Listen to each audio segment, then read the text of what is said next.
ایسی کی تیسی کر دی. انہوں نے انگلش میں سنائی ہے اور ان میں گفتگو کم تھی. جو سنائی ہے اس میں گفتگو کم تھی. سیدھا بول دیتا ہوں میں, گالیاں زیادہ تھیں, ٹھیک ٹھاک گالیاں دی گئی ہیں اور باوا سے بلند دی گئی ہیں. یہ ہوا ہے.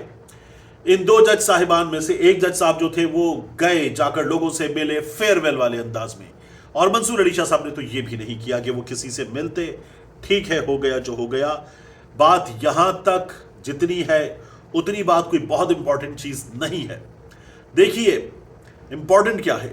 امپورٹنٹ یہ ہے کہ سپریم کورٹ آف پاکستان کے ایک بہت بڑے جج, ان سے ان کی والدہ ناراض ہیں. ناراض ہیں کیونکہ ان کی والدہ کو یہ شکوہ ہے کہ تم نے جو کیا ہے وہ ٹھیک نہیں کیا, تم نے انصاف کے تقاضوں کے مطابق نہیں کیا, تم نے جو دوستی ہے بچپن سے تمہارا دوست, تم نے اس دوستی کے تقاضوں کے مطابق نہیں کیا. جس طرح تمہیں بیٹا بنایا, تم میرے بیٹے ہو, جس طرح تم میرے بیٹے اس طرح اس کو بیٹا بنایا ہوا ہے. تم نے مجھے اس کے سامنے بھی شرمندہ کیا اور اس میرے بیٹے نے آ کر تمہاری شکایتیں مجھ سے کی ہیں. تو سپریم کورٹ آف پاکستان کے ایک بہت بڑے جج, ان کی والدہ ان سے ناراض ہو کر 2 مہینے سے وہ اپنے آبائی گھر میں ہیں, وہ جج صاحب والے گھر میں نہیں ہے. 2 مہینے سے سپریم کورٹ آف پاکستان کے جج صاحب کی والدہ ان جج صاحب سے, سپریم کورٹ آف پاکستان کے ان جج صاحب سے ان کے اپنے بچے نہیں مل رہے, بات نہیں کر رہے, ناراض ہیں, باپ سے ناراض ہیں. یہ ہوا ہے. اور یہ جو جج صاحب ہیں ان سے جڑی ایک چیز ہے جسٹس. ان جج صاحب سے, یعنی یہ تو تمام کے تمام جسٹس کہلاتے, جسٹس اطہر بن اللہ, جسٹس منیب اختر, جسٹس عائشہ ملک, لیکن ان جسٹس صاحب سے جڑی ایک اور چیز ہے جسٹس. ان کے ساتھ یہ سب کچھ ہوا ہے. والدہ آبائی گھر شفٹ ہو گئی, سرکاری گھر نہیں آ رہی, ان کے بچے ان سے نہیں مل رہے, بات نہیں کر رہے, اور اس وقت وہ خود بہت پریشان ہیں. انہوں نے کچھ لوگوں سے سلسلے میں بات کی ہے. انہوں نے کہا مجھ سے میرے دوست ناراض ہیں, میرے بردر ججز ناراض ہیں, مجھ سے میری ماں ناراض ہے, میں بھی استعفیٰ دے رہا ہوں. ان کا استعفیٰ اب بھی, یہ خبر اس طرح سے ہے کہ آ بھی سکتا ہے, آ بھی سکتا ہے. ان کی تو والدہ نے بھی ان سے کہہ دیا کہ اس سے بہتر استعفیٰ دے دو. یہ خبر آ رہی ہے. اور انہوں نے مشورہ کیا ہے, بڑے پریشان ہیں. ان کو مشورہ دینے والے کچھ لوگوں نے کہا کہ ماں سب کچھ ہے, آپ دے دیجئے, ان کی بات مان لیجئے. کچھ نے کہا کہ پہلے کرنا تھا, جو آپ نے کر دیا ہے, کیا کیا ہے آپ نے, اب استعفیٰ نہ دیں, اب کیا کریں گے. ایسے لوگ بھی موجود ہیں جنہوں نے ان کو یہ مشورہ دیا ہے, لیکن وہ بہت پریشان ہیں اور وہ استعفیٰ دے سکتے ہیں. انہوں نے باقاعدہ طور پر یہ ڈسکس کیا ہے, اور انہوں نے جو گزشتہ کوئی 24 گھنٹوں میں ملاقاتیں وغیرہ کی ہیں, ان پر بھی انہیں بڑی ندامت ہے, اور اب وہ بڑے پریشان ہیں. بہت بری ہے یہ سچویشن جو ہمارے سامنے ہے. اب ان حالات میں یہ بھی کہا جا رہا ہے کہ ان جج صاحب کو ایک اور اس سے بھی بڑا لالچ دیا جا رہا ہے, تو وہ اس بڑے لالچ میں بھی آ سکتے ہیں. چیزیں بہت تیزی کے ساتھ بہت کچھ ہونے جا رہا ہے. ایک جانب نام آ چکے باقاعدہ طور پر کہ فیڈرل کانسٹیٹیوشنل کورٹ کے جج صاحبان کون ہیں. دوسری جانب اس میں ممکن ہے کہ ایک دھماکے دار خبر آ جائے, دھماکہ خیز خبر آ جائے, اور ایک اور چیز بھی ہو جائے. تو بہت کچھ ہو رہا ہے پس پردہ اس تمام تر صورتحال میں.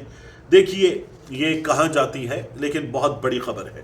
اس کے بعد فیلڈ مارشل عاصم منیر صاحب, عاصم منیر صاحب جو ہیں وہ اب جب اٹھائیں گے نئے عہدے کا حلف, commander of defence, chief of defence staff, C D S, commander of defence forces, معاف کیجیے گا, سی ڈی ایس تو انڈیا میں ہوتا ہے, ہمارے ہاں چیف آف ڈیفنس فورسز, تو سی ڈی ایف, وہ جب عہدہ اٹھائیں گے تو وہ عہدہ پھر ہوگا 5 برس کا. تو عاصم منیر صاحب نومبر 2030 تک, نومبر 2030 تک وہ, اور پھر جو ایف سی سی کے جج ہیں وہ بھی. تو یہ ایک کمبینیشن ہے, یہ چلے گا. اور مخالفین جو ہیں ان کی ایسی کی تیسی ہوگی, اس میں مزید ہوگی, اور چیزیں بہت تیزی کے ساتھ, بہت زیادہ رولر کوسٹر اور ہیوی رولر کوسٹر, بہت تیزی کے ساتھ آگے بڑھے گی.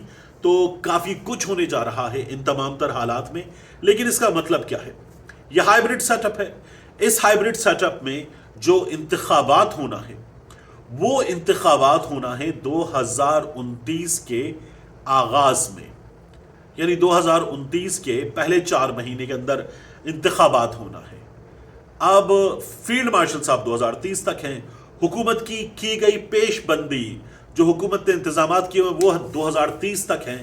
تو حکومت پھر آگے اور اس کے بعد ایک عدد ایکسٹینشن اور فیلڈ مارشل صاحب اگر مزید 5 برس کے لیے. تو وہ جو بات ہو رہی تھی نا کہ عاصم منیر صاحب یہ ہائیبرڈ سسٹم وہ پچھلے 10 سال کی تیاری کر رہے تھے, یہ 10 سال پکے کر چکے اور یہ ہو جائے گا. تو یہ سب کچھ ہو رہا ہے.